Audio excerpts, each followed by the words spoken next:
Good morning friends. जैसा कि आप जानते हैं कि नागरिक शास्त्र की प्रश्न श्रृंखला जो कि टीजीटी, पीजीटी, एलटी ग्रेड तथा विभिन्न परीक्षाओं के लिए उपयोगी है, उसमें हम 24 नंबर तक पढ़ चुके थे। उसके आगे के प्रश्नों को अब हम पढ़ेंगे। प्रश्न है, समान इच्छा के प्रति वास्तविक आपत्ति यह है कि जहाँ तक यह इच्छा है सामान्य नहीं है तथा जहाँ तक यह सामान्य है यह इच्छा नहीं है, यह किसने कहा है? तो ये कथन किसका है? बोसांके का है, सर हेनरी मेन का है, MP फोलेट का है या हाबहाउस का है? तो समान इच्छा के प्रति वास्तविक आपत्ति यह है कि जहाँ तक यह इच्छा है समान नहीं है, तो जहाँ तक यह समान है यह इच्छा नहीं, ये किसने कहा है? तो ये कहा है हाबहाउस ने। ऑप्शन डी इसका सही है। इसकी आप व्याख्या देख सकते हैं यहाँ पर कि रूसो के समान इच्छा को स्पष्ट और अव्यवहारिक बताते हुए LT हाबहाउस ने टिप्पणी की है कि समान इच्छा के प्रति वास्तविक आपत्ति यह है कि जहाँ तक यह सामान्य है यह इच्छा नहीं है और जहाँ तक यह इच्छा है यह सामान्य नहीं है। अर्थात यह या तो सामान्य है या इच्छा है, यह दोनों नहीं हो सकती। वाहन ने भी रूसो पर अधिनायकवाद के पोषण का आरोप लगाते हुए कहा है कि रूसो ने अपनी समष्टिवादी विचारधारा से व्यक्ति को शून्य बना दिया है। अगला प्रश्न, प्राकृतिक अधिकारों का सिद्धांत एक भाग है ऑस्टिन के संप्रभुता सिद्धांत का, दैवी उत्पत्ति के सिद्धांत का, शक्ति सिद्धांत का या सामाजिक समझौता सिद्धांत का? तो सही ऑप्शन है ऑप्शन डी, सामाजिक समझौता का सिद्धांत प्राकृतिक अधिकारों के सिद्धांत का एक भाग है। प्राकृतिक अधिकारों का सिद्धांत सामाजिक समझौता सिद्धांत का भाग है। इस सिद्धांत के प्रबल समर्थक हाब्स लॉक रूसो हैं। इनके अनुसार राज्य लोगों के द्वारा किए गए समझौते का फल है। समझौता करने से पूर्व लोग प्राकृतिक अवस्था में रहते थे। प्राकृतिक अवस्था के दौरान लोगों के पास प्राकृतिक अधिकार थे। लॉक ने 3 प्राकृतिक अधिकारों का वर्णन किया है जिनमें जीवन, स्वतंत्रता एवं संपत्ति सम्मिलित है। हाब्स ने आत्मरक्षा के अधिकार को वरीयता दी है। अगला प्रश्न, राज्य की उत्पत्ति के संबंध में कौन सा सिद्धांत इस धारणा से शुरू होता है कि राज्य की उत्पत्ति से पहले मनुष्य प्राकृतिक अवस्था में रहते थे? पितृसत्तात्मक सिद्धांत, मातृसत्तात्मक सिद्धांत, बल सिद्धांत या सामाजिक अनुबंध सिद्धांत? तो राज्य की उत्पत्ति के संबंध में कौन सा सिद्धांत था? तो ऑप्शन डी है, सामाजिक अनुबंध का सिद्धांत जो है। और इसकी व्याख्या आप उपयुक्त वाली ऊपर वाली देख सकते हैं। इसी के साथ अगला प्रश्न 28 नंबर का यानी 28 नंबर प्रश्न हम देखेंगे, वो आपकी स्क्रीन में ये रहा। प्राकृतिक अधिकारों का सिद्धांत आवश्यक भाग है ऑस्टिन के संप्रभुता के सिद्धांत का, सामाजिक समझौते के सिद्धांत का, दैवी उत्पत्ति के सिद्धांत का या शक्ति का सिद्धांत का? तो अभी अभी आपने पढ़ा है कि ऑप्शन बी, सामाजिक समझौते के सिद्धांत का। अगला प्रश्न, निम्न सिद्धांतों किसके अनुसार राज्य की स्थापना जनता की इच्छा से हुई है? शक्ति सिद्धांत से, दैवी सिद्धांत से, सामाजिक समझौते के सिद्धांत से या इनमें से कोई भी नहीं? तो सही ऑप्शन है ऑप्शन सी, सामाजिक समझौते के सिद्धांत से। अगला प्रश्न, निम्न में कौन सामाजिक संविदा के सिद्धांत से संबद्ध है? ऑस्टिन, JS मिल, लॉक या मार्क्स? तो अभी आपने पढ़ा था लॉक। ऑप्शन बी सही है। लॉक, जॉन लॉक रूसो समझौता के सिद्धांत से संबंधित हैं। इनमें से कौन राज्य की उत्पत्ति के सामाजिक अनुबंध सिद्धांत से नहीं है? हाब्स की, लॉक की, रूसो की, JS मिल? तो सही ऑप्शन है ऑप्शन डी, JS मिल। क्योंकि JS मिल क्या है, एक उपयोगितावादी विचारक हैं। इनके अनुसार राज्य किसी समझौते का परिणाम नहीं है बल्कि इसका उदय लोगों की उपयोगिता के कारण हुआ है। अगला प्रश्न, निम्न में से किस विचारक ने सामाजिक समझौते के सिद्धांत की आलोचना नहीं की? कार्ल मार्क्स, राइट, वाहन या ग्रीन? तो सही ऑप्शन है ऑप्शन बी, राइट। उपयुक्त प्रश्न में विकल्प बी सही उत्तर है क्योंकि राइट ने सामाजिक समझौते के सिद्धांत की आलोचना नहीं की। मार्क्स, वाहन, ग्रीन समझौता सिद्धांत के प्रखर आलोचक हैं। इसी के साथ हम अगला प्रश्न पढ़ेंगे 33 नंबर प्रश्न पे आपके सामने ये रहा। निम्नलिखित कौन सी रचना संविदावादी विचारक की नहीं है? Social contract, Leviathan, on liberty, two treatise on government. तो कौन सी रचना एक संविदा विचारक की नहीं है? तो option C, on liberty. Hobbes, Locke तथा रूसो संविदावादी विचारक हैं। सोशल कॉन्ट्रैक्ट रूसो की, लेवियाथन थॉमस हाब्स की तथा two treatise on government John Locke की रचना है। On liberty J.S. मिल की रचना है। मिल उपयोगितावादी का अंतिम समर्थक और व्यक्तिवाद का अग्रणी विचारक है। अगला प्रश्न 34 आपके सामने ऑप्शन ये रहे। सामाजिक संविदा सिद्धांत के अनुसार राज्य एक नैतिक संस्था है। ऑप्शन बी, राज्य एक मानवकृत संस्था है। राज्य प्राकृतिक एवं आवश्यक है। राज्य की प्रकृति सावयवी है। तो सामाजिक संविदा के सिद्धांत के अनुसार इसमें से कौन सा सही होगा? कि ऑप्शन बी कि राज्य एक मानवकृत संस्था है। सामाजिक समझौता या सामाजिक संविदा के सिद्धांत के अनुसार राज्य के पहले एक प्राकृतिक अवस्था विद्यमान थी जिसमें मनुष्य प्रारंभ में शांतिपूर्ण जीवन जीता था, परंतु संपत्ति के विकास ने लोगों में लालच उत्पन्न कर दिया, जिससे चारों तरफ हिंसा, मारकाट, अशांति अर्थात मत्स्य न्याय की व्यवस्था कायम हो गई। इससे मुक्ति पाने के लिए लोगों ने आपसी समझौते के माध्यम से राज्य का निर्माण किया। इस प्रकार सामाजिक संविदा सिद्धांत के अनुसार राज्य एक मानवकृत संस्था है। अगला प्रश्न आप ये व्याख्या देख सकते हैं। जो अन्य महत्वपूर्ण तथ्य हैं कि सामाजिक संविदा सिद्धांत में यह कल्पना की गई है कि राज्य का निर्माण सब मनुष्यों ने मिलकर सबके हितों की पूर्ति हेतु किया है। यह सिद्धांत उदारवादी एवं यंत्री सिद्धांत के निकट से जुड़ा है और इसके समर्थक हाब्स, लॉक और रूसो हैं। अगला प्रश्न, सामाजिक अनुबंध सिद्धांत इस पर आधारित है? राष्ट्रीयता पर, संविधानवाद पर, व्यक्तिवाद पर या समाजवाद पर? तो ऑप्शन सी, व्यक्तिवाद पर। सामाजिक अनुबंध का सिद्धांत व्यक्तिवाद पर आधारित है। इसके अनुसार राज्य का निर्माण मनुष्य ने किया है, अतः राज्य मनुष्य की आवश्यकताओं की पूर्ति का साधन मात्र है। इस प्रकार यह सिद्धांत राज्य का साधन तथा व्यक्ति को साध्य मानता है। और अगला प्रश्न 36 नंबर का प्रश्न आप देखेंगे और ये रहा 36 नंबर का प्रश्न आपकी स्क्रीन पे ये रहा। निम्नलिखित में से कौन आत्मरक्षा के अधिकार को व्यक्ति का प्राकृतिक अधिकार मानता है? आत्मरक्षा के अधिकार को व्यक्ति का प्राकृतिक अधिकार मानता है। प्लेटो, बेंथम, हाब्स या बर्क? कौन है इनमें से जो आत्मरक्षा के अधिकार को व्यक्ति का प्राकृतिक अधिकार मानता है? तो ऑप्शन सी, हाब्स आत्मरक्षा के अधिकार को व्यक्ति का प्राकृतिक अधिकार मानता है।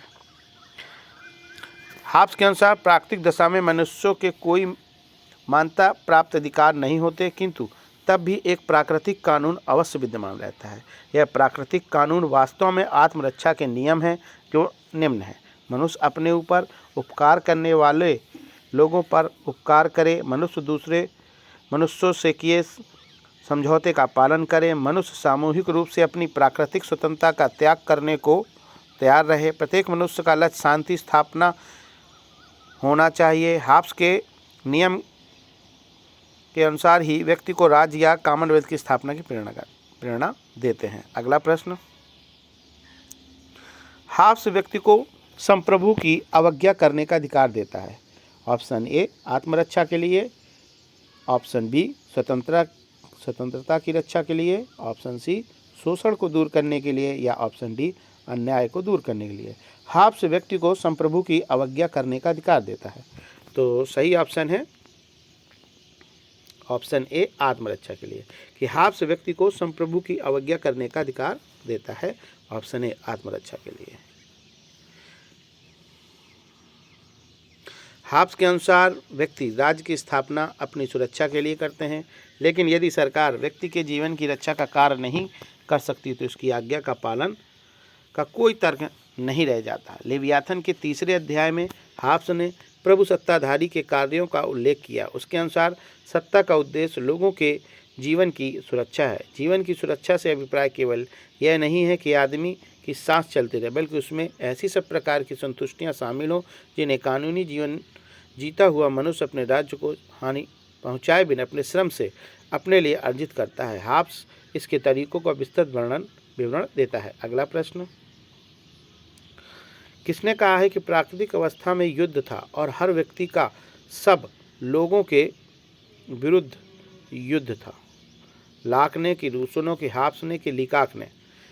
तो सही ऑप्शन है ऑप्शन सी, ये कथन है हाब्स का कि प्राकृतिक अवस्था में युद्ध था और हर व्यक्ति का सब लोगों के विरुद्ध युद्ध था।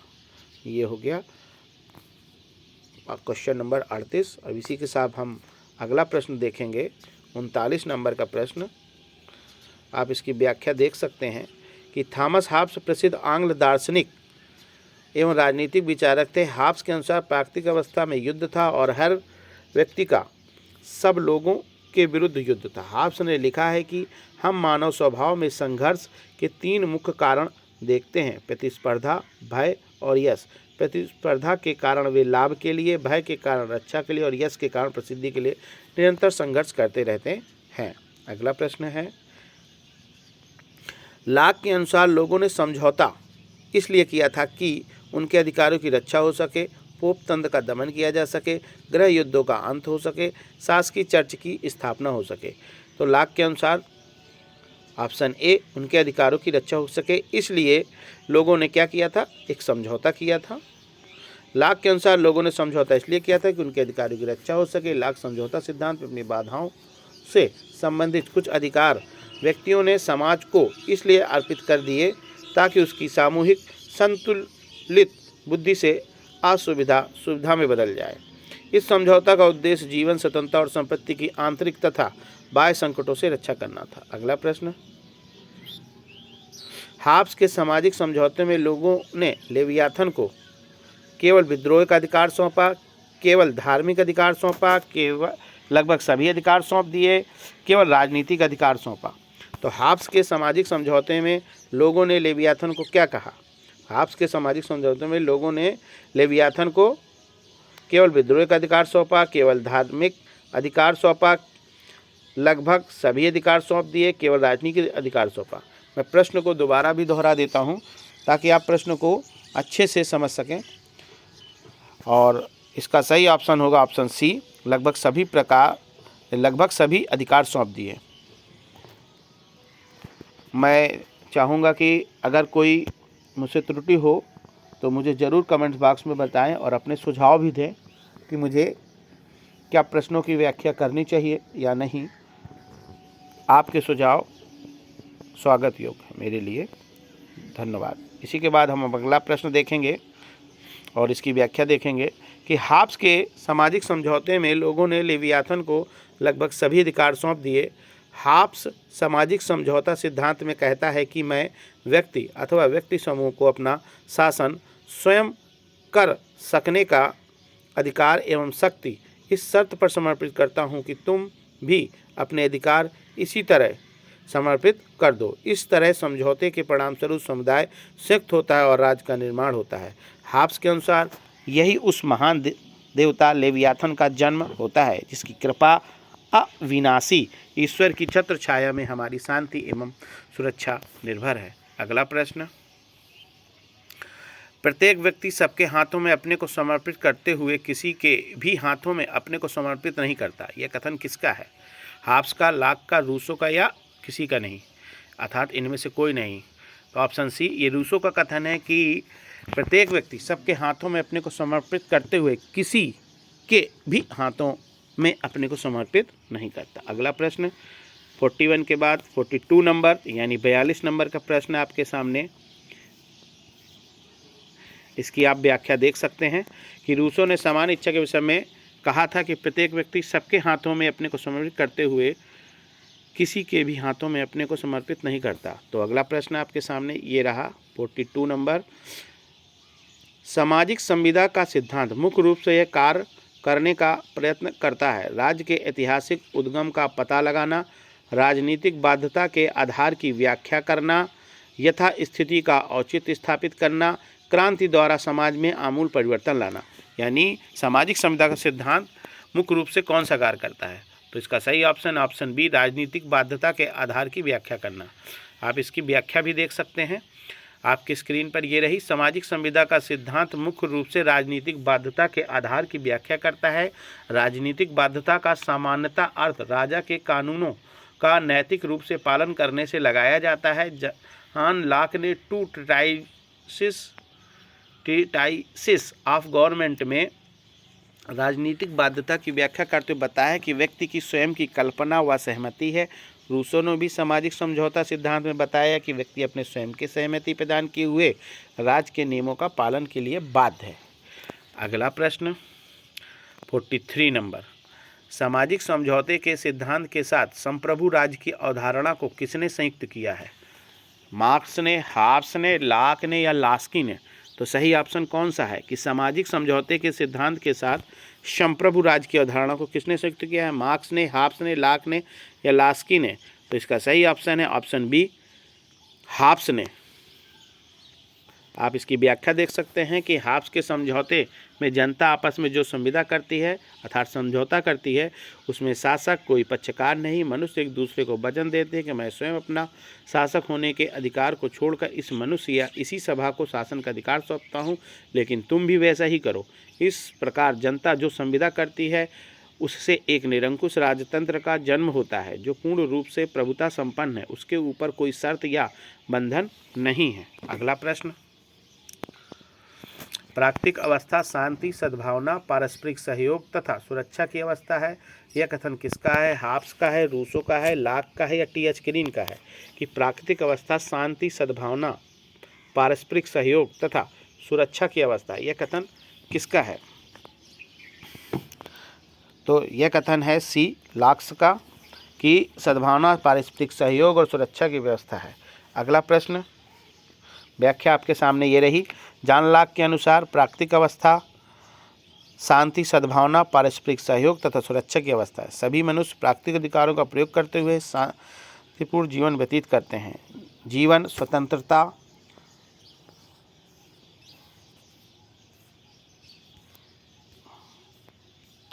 और संपत्ति के अधिकार उस समय प्रचलित थे। लॉक मनुष्य को एक सामाजिक और विवेकशील प्राणी मानता है। इसके अनुसार मनुष्य मूल रूप से अच्छा, शांतिप्रिय, नैतिक और नियम पालक है तथा मानव स्वभाव प्रेम, दया, सहयोग और सहानुभूति आदि गुणों से युक्त होता है। अगला ही प्रश्न 45 नंबर, यह किसने कहा कि हाब्स की प्राकृतिक दशा का दैत्य मनुष्य कभी भी नहीं हो सकता? स्पिनोजा, बर्नार्ड शॉ, बार्कर या गार्नर? तो सही ऑप्शन है ऑप्शन ए, स्पिनोजा ने कहा है कि हाब्स की प्राकृतिक दशा का दैत्य मनुष्य कभी भी नहीं हो सकता। निम्न वक्तव्यों में से कौन सा वक्तव्य राज्य की उत्पत्ति के विषय में मार्क्सवादी सिद्धांत को स्पष्ट करता है? तो सही ऑप्शन क्या होगा? राज्य की उत्पत्ति साधनों का विकास करने के उद्देश्य से हुई। राज्य की उत्पत्ति उत्पादन की विधि में परिवर्तन लाने के उद्देश्य से हुई। राज्य की उत्पत्ति उत्पादन के शोषण परक संबंधों के रक्षार्थ हुई कि राज्य की उत्पत्ति वर्ग विहीन समाज के उद्देश्य से हुई। तो इसमें कौन सा मार्क्सवादी सिद्धांत को स्पष्ट करता है? तो सही ऑप्शन है ऑप्शन सी, राज्य की उत्पत्ति उत्पादन के शोषण परक संबंधों के रक्षार्थ हुई। मार्क्सवाद के अनुसार राज्य की उत्पत्ति किसी नैतिक उद्देश्य की सिद्धि के लिए नहीं हुई, बल्कि यह एक कृत्रिम संस्था है जिसकी उत्पत्ति संपत्तिशाली वर्ग के हितों की रक्षा के लिए हुई है। राज्य एक ऐसी संस्था है जो एक वर्ग के द्वारा दूसरे वर्ग के दमन और शोषण के लिए स्थापित की गई। इसमें उत्पादन के साधनों पर पूंजीपति व्यक्तियों का अधिकार बना रहता है। इसलिए मार्क्स राज्य विहीन समाज की स्थापना की वकालत करता है। वर्तमान समय में राज्य की उत्पत्ति का कौन सा सिद्धांत सबसे अधिक मान्य है? ऐतिहासिक, आर्थिक, दैवी या शक्ति? ऑप्शन ए, ऐतिहासिक। आप इसकी व्याख्या देख सकते हैं।